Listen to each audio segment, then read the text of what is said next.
निवडून दिलं. खासदारकीच्या निवडणुकीमध्ये आपण कोल्हापूरवरनं आणलेल्या उमेदवाराला लातूरकरांनी आशीर्वाद दिला.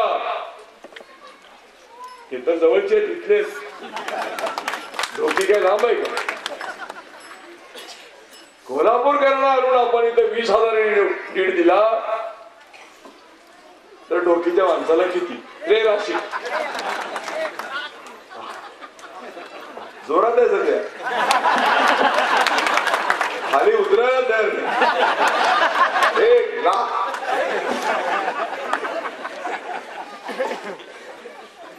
हे साखर कारखान्याचं कार्यक्षेत्र आहे.